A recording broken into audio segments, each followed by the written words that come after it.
اور شروع کی آیات تو بڑی یونیک آیات ہیں قرآن حکیم میں، چند مقامات جو اپنے مضمون کی گہرائی کے اعتبار سے بڑے منفرد ہوتے ہیں، ان میں سے ایک اس صورت میں بھی شروع کے مضامین آئیں گے۔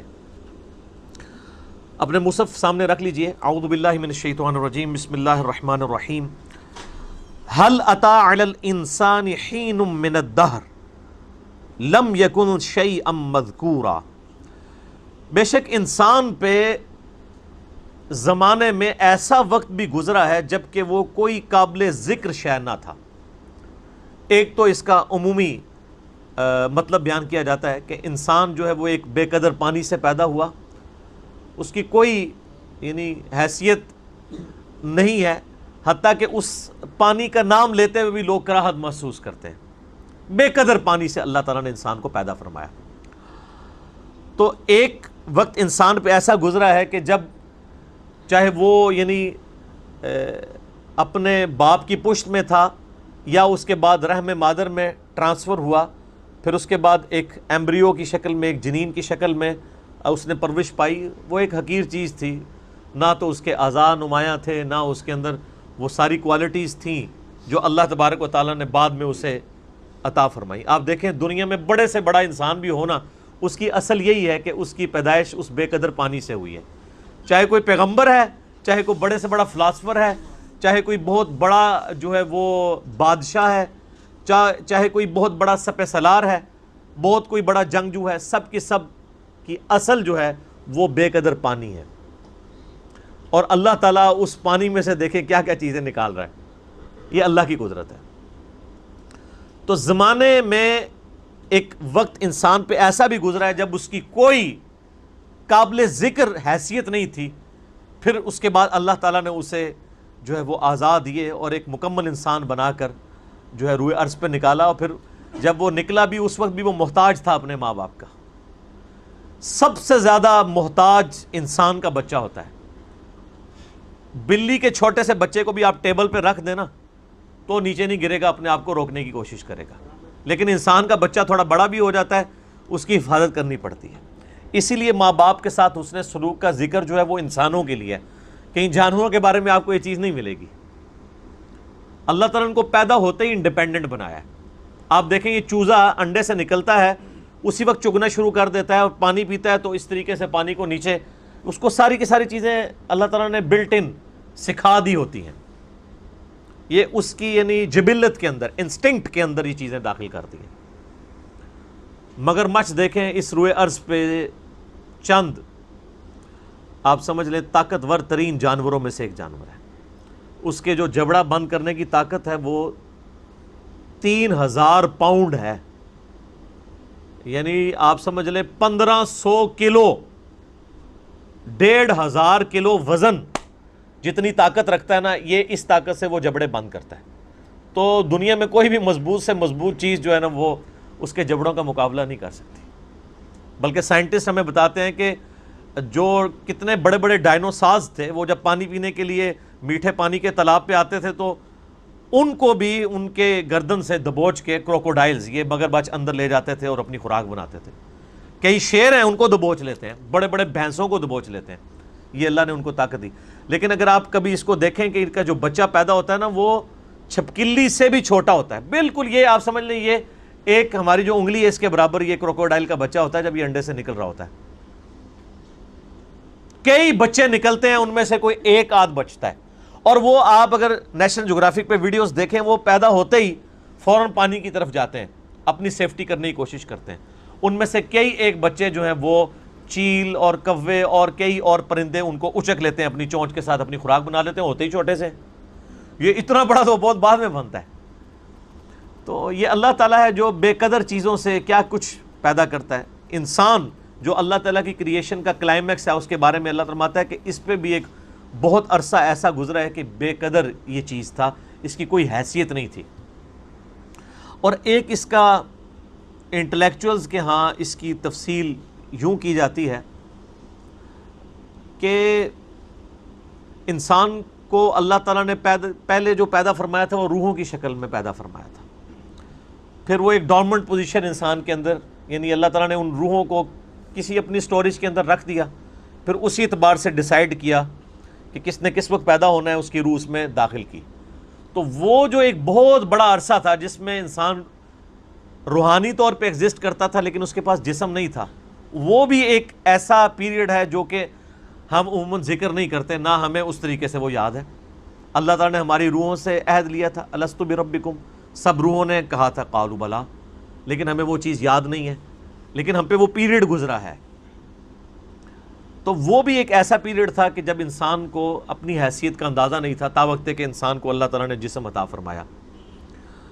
اس کو سپورٹیو وہ حدیث بھی ہے جو جامعہ ترمذی میں صحیح سند کے ساتھ موجود ہے، مسند احمد میں بھی صحیح سند کے ساتھ ہے، دلائل النبوہ امام بیہقی کی کتاب میں بھی صحیح سند کے ساتھ ہے، مشکات المصابیح میں بھی تیسری جلد میں آپ کو اللہ کے محبوب صلی اللہ علیہ وآلہ وسلم کے فضائل کے چیپٹر میں مل جائے گی کہ صحابہ کرام نے پوچھا، اے اللہ کے نبی صلی اللہ علیہ وآلہ وسلم، آپ پہ نبوت کب واجب ہوئی، کب آپ نبی بنائے گئے؟ تو آپ نے فرمایا کہ میں اس وقت بھی اللہ کے ہاں خاتم النبیین لکھا ہوا تھا جبکہ ابھی آدم علیہ السلام روح اور جسم کے درمیان تھے، ایک روایت میں آتا ہے مٹی اور پانی کے درمیان تھے، میں اللہ کے ہاں اس وقت بھی خاتم النبیین لکھا ہوا تھا۔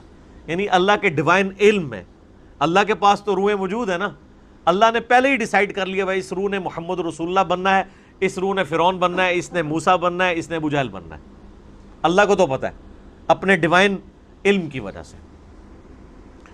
تو وہ ایک جو پیریڈ ہے وہ ہمیں یاد نہیں ہے، اس وقت ہم کوئی قابل ذکر شے نہیں تھے، جب تک کہ دیکھیں جب تک فرعون دنیا میں آیا نہیں ہے اس وقت تک اس کی فرعونیت سے لوگ انٹروڈیوس تو نہیں ہوئے، اللہ کے ہاں تو وہ روح کی شکل میں موجود تھا۔ تو وہ والا بھی ایک پیریڈ ہو سکتا ہے۔ دو معنی ہو گئے، اور ایک تیسرا معنی ہے جو لوگ ایوولوشن کے قائل ہیں، ارتقاء کے۔ ایک ارتقاء وہ ہے جو ڈارونزم والا ہے کہ انسان جو ہے وہ جانوروں کی اولاد ہے یا چمپینزی کی اولاد ہے، یہ تو ٹوٹلی ایک حرام عقیدہ ہے، کفری عقیدہ ہے۔ مسلمانوں کے ہاں بھی ارتقاء اس حوالے سے پایا جاتا ہے، میرا اس کے اوپر یوٹیوب پہ کلپ بھی ہے، بخاری اور مسلم کی متفق علیہ حدیث ہے کہ نبی علیہ السلام نے فرمایا کہ جب آدم علیہ السلام کو اللہ تعالیٰ نے پیدا فرمایا تو ان کا قد جو ہے وہ 60 ہاتھ تھا، پھر آہستہ آہستہ قد کم ہوتے چلے گئے۔ تو اتنی ایوولوشن تو نبی علیہ السلام بھی بیان فرما رہے ہیں کہ تبدیلی انسانوں کے اندر آئی ہے۔ اب جو لوگ قرآن پاک سے اس ایوولوشن کو، جو ڈارون کی ایوولوشن نہیں ہے بلکہ جو کتاب و سنت میں فٹ ان بیٹھتی ہے، جس طرح کہ سورہ آل عمران میں بھی آتا ہے کہ ہم نے حضرت آدم علیہ السلام کو چن لیا، اور اسی طریقے سے سیدنا عمران کے بارے میں آتا ہے ان کی اولاد کو ان کو چن لیا، یعنی نبوت کے لیے۔ تو وہ کہتے ہیں آدم علیہ السلام کو بھی اللہ نے چنا ہے۔ تو چناؤ اسی وقت ہوتا ہے جب ایک سے زیادہ آدم ایگزسٹ کرتے ہوں، ان میں سے کسی ایک کو چن کے اللہ تعالیٰ نے ہمارا جد امجد بنا دیا اور اس کو ایسا سلیکٹ کیا کہ اس سے آگے نسل چلائی۔ تو وہ بھی ان آیات سے، یہ میں آپ کو اسکول آف تھاٹ بتا رہا ہوں، میں یہ نہیں کہہ رہا کہ یہ عقیدہ ہے، جو ایگریڈ اپان عقائد ہیں وہ تو پہلے دو ہی ہیں، لیکن یہ بھی جو لوگ ان معاملات میں قائل ہیں وہ اس سے لیتے ہیں کہ انسان پہ ایک بہت بڑا پیریڈ ایسا بھی گزرا ہے جب تک کہ وہ اللہ تعالیٰ نے آدم علیہ السلام کو اس طریقے سے ایوالو نہیں کیا تھا۔ انسان تو آباد تھے دنیا میں، لیکن انہی میں سے پھر ایک کو چنا خاص طور پہ، حضرت آدم علیہ السلام کو، ان میں اپنی روح پھونکی۔ پہلے ایک زندگی تو تھی، آپ دیکھیں جانوروں میں بھی زندگی ہے لیکن روح نہیں ہے، بندر کے اندر روح نہیں ہے، زندگی ہے۔ یہ روح جو ہے یہ اللہ تعالیٰ نے انسان کی خصوصیت بنائی ہے، وَنَفَخْتُ فِيهِ مِن رُوحِي، جب میں اس میں اپنی روح پھونک دوں پھر تم سجدے میں گر پڑنا۔ یہ اللہ تعالیٰ کا خاص امر ہے جو انسان کے ساتھ خاص ہے، اللہ کی مخلوق ہے روح۔ تو کہتے ہیں جو پہلے انسان ایگزسٹ کرتے تھے نا، وہ صرف جان والے انسان تھے، ان میں اللہ تعالیٰ نے اپنی روح نہیں پھونکی تھی، ان میں سے ایک شخص کو اللہ نے چوز کیا، اور وہ ہمارا پہلا جد امجد، ہمارا باپ سیدنا آدم علیہ السلام۔ پھر ان کی دیکھیں اس میں بھی ایک ایوولوشن، یہ تو آپ دیکھ لیں کہ بخاری مسلم میں حدیث تو بالکل واضح ہے، ویسے سورہ نساء کے شروع میں بھی آتا ہے کہ اسی سے اس کا جوڑا بنایا حضرت آدم سے، اور بخاری مسلم میں آتا ہے کہ وہ ٹیڑھی پسلی سے پیدا ہوئے۔ تو یہ بھی دیکھیں ایک انسان میں سے دوسرا انسان نکلا ہے، مرد میں سے اللہ تعالیٰ نے اس کے جوڑے کو پیدا کیا، سیدہ جو ہے حوا سلام اللہ علیہا کو۔ تو جو لوگ اس ایوولوشن کو مانتے ہیں، جو یعنی ڈارون والی نہیں بلکہ اللہ کو آپ جب بھی کسی معاملے میں داخل کر لیں تو وہ پھر چیز کے اوپر آپ کفر کا فتویٰ تو نہیں لگا سکتے. اللہ چاہے تو یہ معاملات کر سکتا ہے کہ انسانوں میں سے ایک انسان کو چوز کیا اور اس کو اس کے اندر اپنی روح پھونکی. تو وہ کہتے ہیں وہ جو پہلا انسانیت کا ایک پیریڈ تھا، بہت بڑا پیریڈ جس میں کئی انسان آباد تھے، تو وہ قابل ذکر نہیں تھے. قابل ذکر انسان اس وقت ہوا ہے کہ جب ان میں سے آدم کو چنا، اس میں اپنی روح پھونکی اور پھر اس سے سارا سلسلہ شروع ہوا اور فرشتوں کو مجبور کیا اس کے علم کی وجہ سے جو اللہ نے آدم علیہ السلام کو دیا تھا کہ وہ اس کو سجدہ کریں. تو وہ کہتے ہیں وہ جو لانگ پیریڈ آف ٹائم گزرا ہے نا انسانوں پہ، یہ اس کی طرف بھی اشارہ ہو سکتا ہے. اب یہ متشابہات ہو جائیں گے پھر یہ والے معنی، کیونکہ آج ہمیں سائنس یہ بتا رہی ہے کہ لاکھوں سال پرانے ڈھانچے بھی انسانوں کے ملے ہیں، جبکہ ہمیں جو ریلیجس اسکول آف تھاٹ سے، چاہے وہ مسلمانوں میں ہو یا کرسچنز یا یہودیوں کو آپ دیکھیں، تو ہمیں اوورآل جو انسانی تاریخ کا پتہ چلتا ہے نا تورات کی روشنی میں، وہ 10,000 سال سے زیادہ نہیں ہے. ہم حضرت ابراہیم علیہ السلام کا بھی جب ذکر کرتے ہیں تو مسلمانوں کے ہاں یہ رناؤڈ ہے کہ آلموسٹ 5,000 سال پہلے حضرت ابراہیم علیہ السلام اس دنیا میں تشریف لائے تھے. نبی علیہ السلام والی تو خیر ایک مضبوط جو ہے ہمارے پاس ہسٹری سیف ہے، آلموسٹ 1400 سال پہلے، اور ان سے تقریباً 500 سال پہلے عیسیٰ علیہ السلام، وہ تو ہمیں بخاری میں حدیث بھی ملتی ہے. عبداللہ ابن السلام کہتے ہیں کہ نبی علیہ السلام اور عیسیٰ علیہ السلام کے درمیان تقریباً یہ جو فترت کا پیریڈ ہے یہ 600 سال کا ہے. وہ اس وقت تو تقریباً ہی بات ہوتی تھی، وہ 571 بنتا ہے. تو اس سے پہلے حضرت موسیٰ علیہ السلام کے بارے میں ہمیں تورات سے جو قرائن سے پتہ چلتا ہے کہ وہ تقریباً 1400 سال قبل از مسیح حضرت موسیٰ علیہ السلام کا دور بنتا ہے.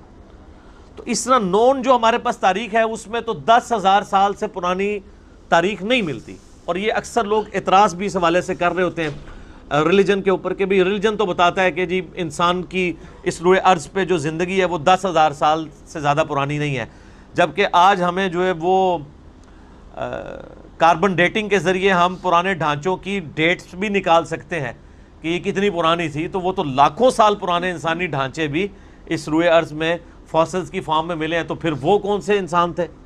تو پھر وہ لوگ جو اس آیت سے دلیل پکڑتے ہیں ایوولوشن کی، اور وہ یہ کہتے ہیں کہ وہ جو انسان آباد تھے وہ قابل ذکر انسان نہیں تھے جب تک کہ ان میں سے حضرت آدم کو نہیں چن لیا گیا. اور حضرت آدم کے چننے کا ذکر بھی سورہ آل عمران میں کہ ہم نے آدم کو چن لیا.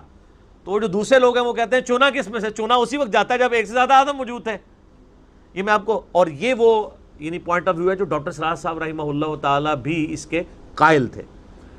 تو یہ رائے سے کوئی اختلاف رائے رکھ سکتا ہے، یہ کوئی پیٹ نہیں ہے، لیکن چونکہ ان آیات سے لوگ سہارا لیتے ہیں اس لیے میں نے اس چیز کو یہاں پہ ایڈریس کرنا ضروری سمجھا.